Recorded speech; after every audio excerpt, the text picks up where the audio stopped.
Hello नमस्कार दोस्तों, सी programming के वीडियो सीरीज में आप सभी का स्वागत है। तो दोस्तों, अभी तक 3 वीडियो मैंने सी प्रोग्रामिंग की बना दिया है, तो अगर आपने उसे नहीं देखा है तो एक बार प्लीज़ उसे देख लें। और चलिए स्टार्ट करते हैं आज का वीडियो। तो आज बेसिकली हम लोग डिस्कस करने वाले हैं डिसीजन मेकिंग स्टेटमेंट्स का, जिसको हम ब्रांच स्टेटमेंट्स भी कहते हैं, जो कि आप देख रहे हो यहाँ पे कि बेसिकली दो पार्ट्स में डिवाइडेड है, इफ एल्स और स्विच में। फिर फर्दर इफ एल्स को if else, if else if और नेस्टेड इफ में डिवाइड किया गया है।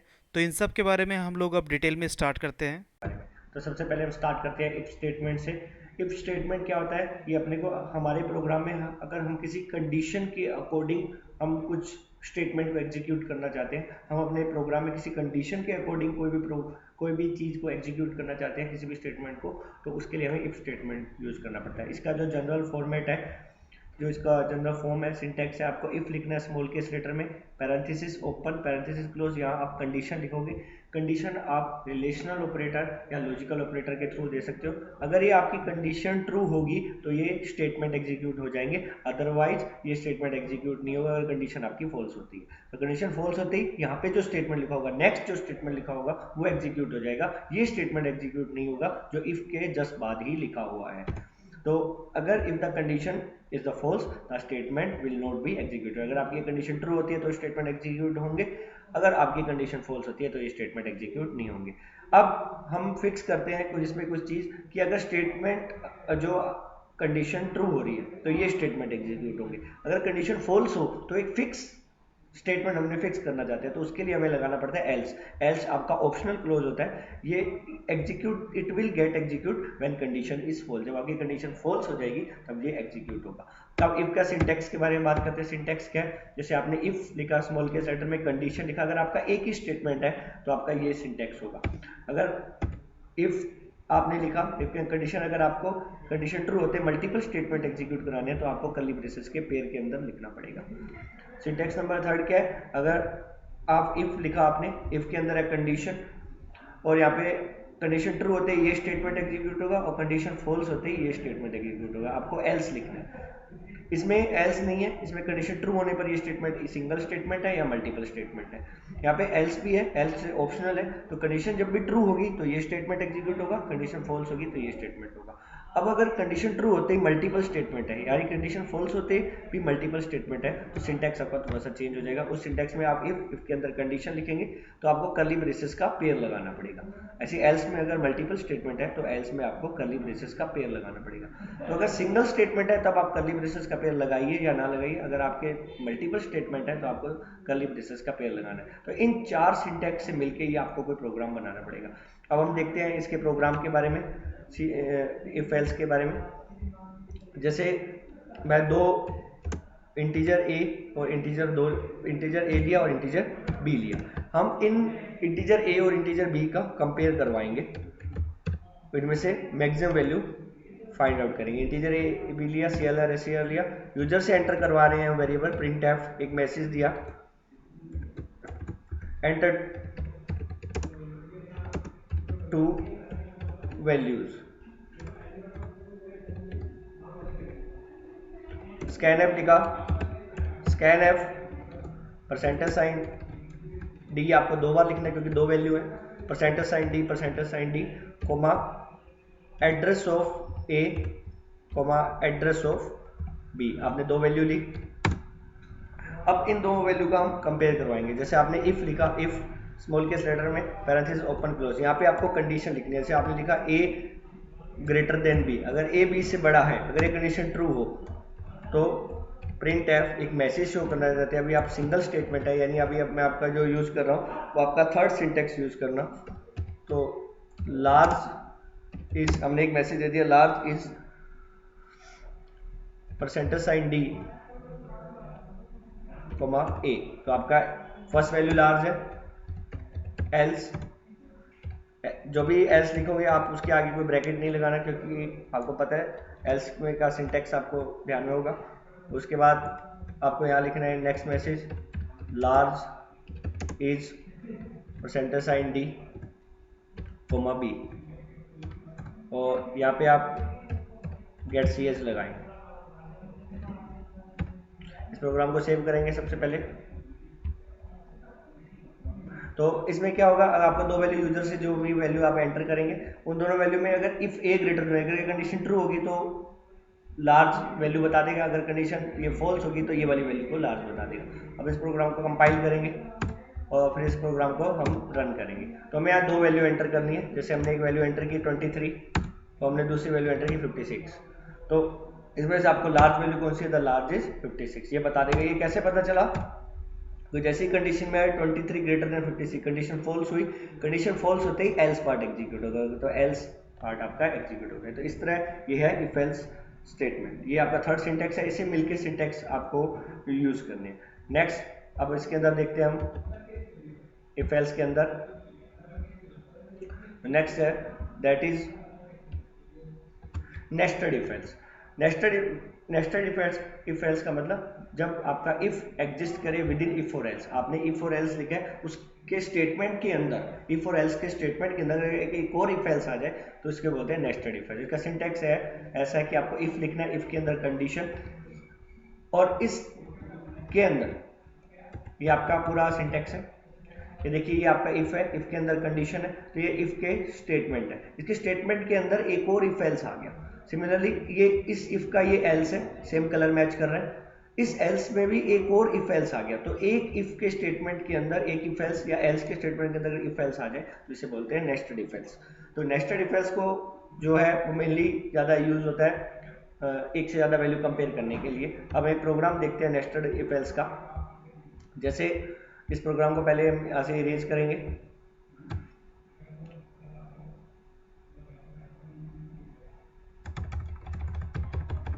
जैसे मैंने तीन वेरिएबल लिए, इंटीजर a, b, c,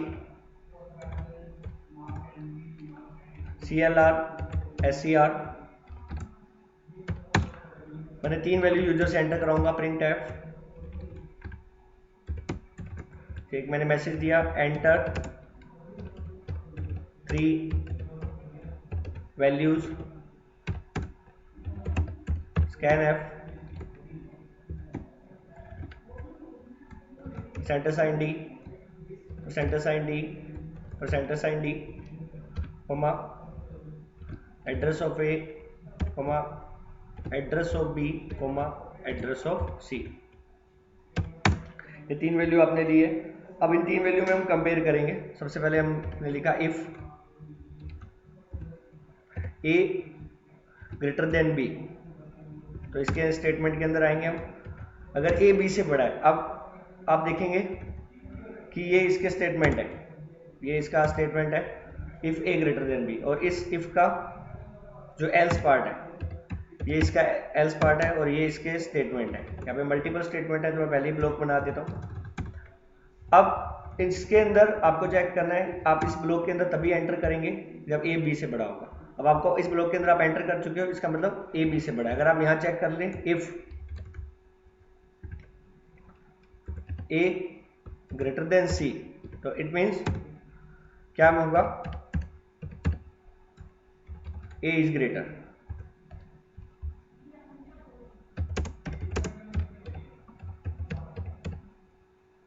आप इस मैसेज को इन्वर्टेड कोमा के अंदर लिख दीजिए।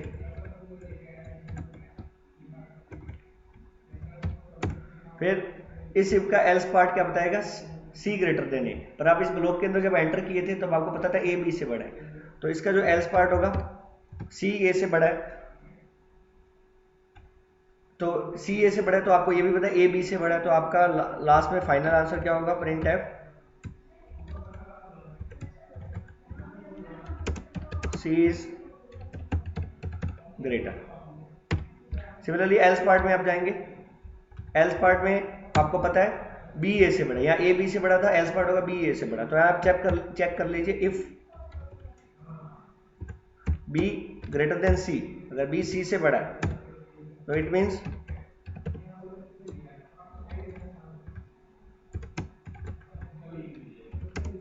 B is greater.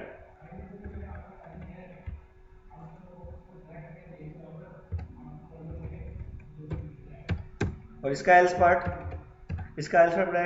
बनाएगा सी बी से बड़ा, पर आपको पता है ए बी से बड़ा है, तो इट मीन्स कौन सा सबसे बड़ा हुआ, c. Print f C is greater।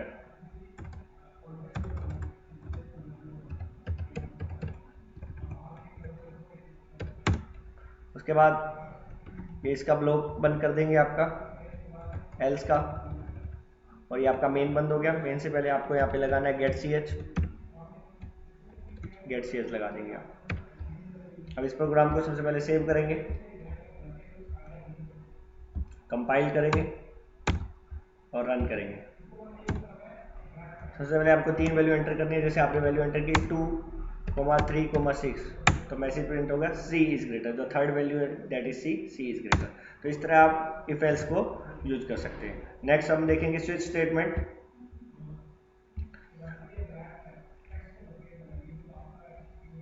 Switch case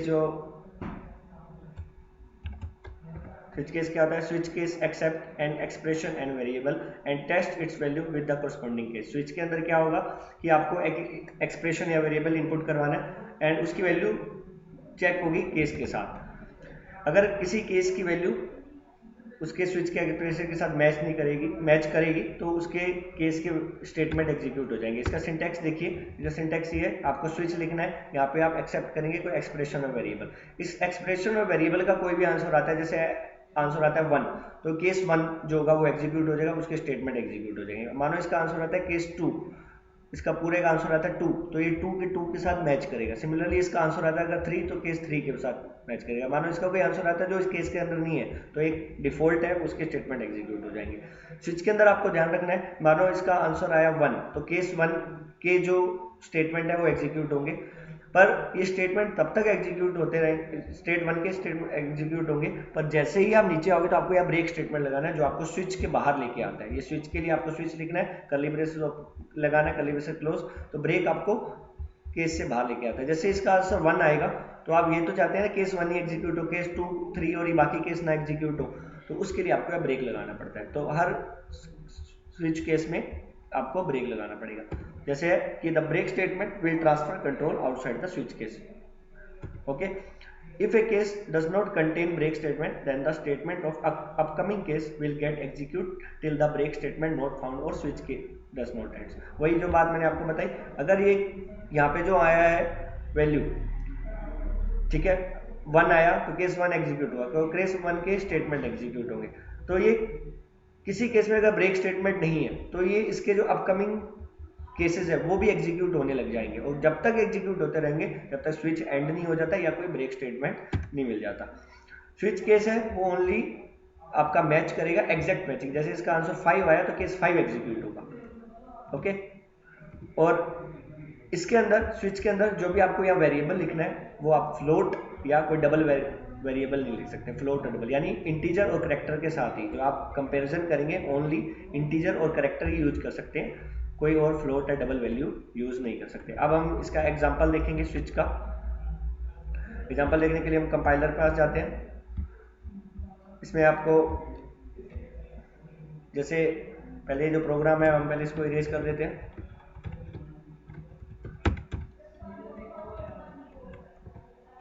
इस प्रोग्राम को सबसे पहले हम इरेज करेंगे।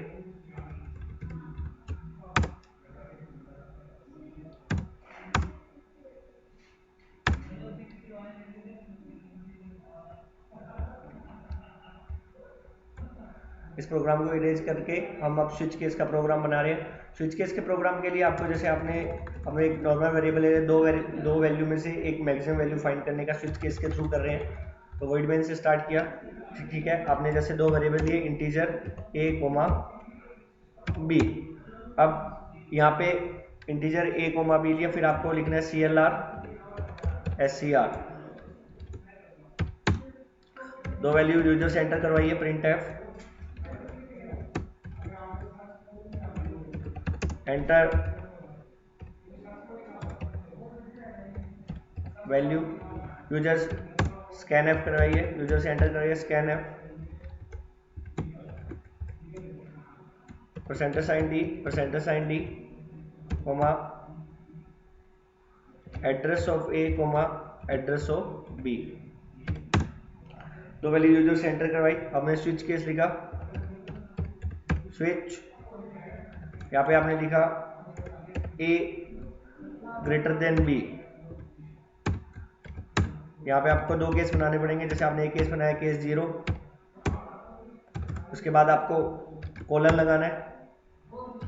यहाँ पे आपने लिखा प्रिंट एफ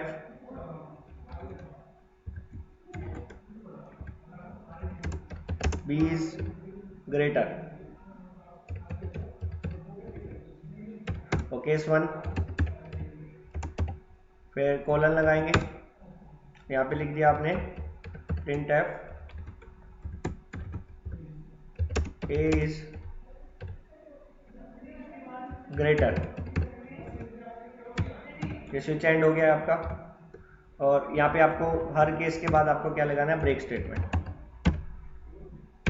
अब ये लास्ट केस है, इसके बाद जैसे मानो आपकी वैल्यू मैच सेम नहीं डालनी है आपको। अब ये लास्ट केस खत्म हो गया। अब इसके बाद आप लिखेंगे gate C H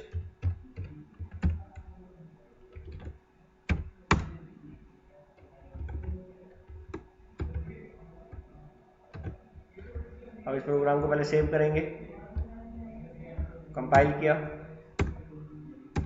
void main का ब्रैकेट नहीं लगाया है,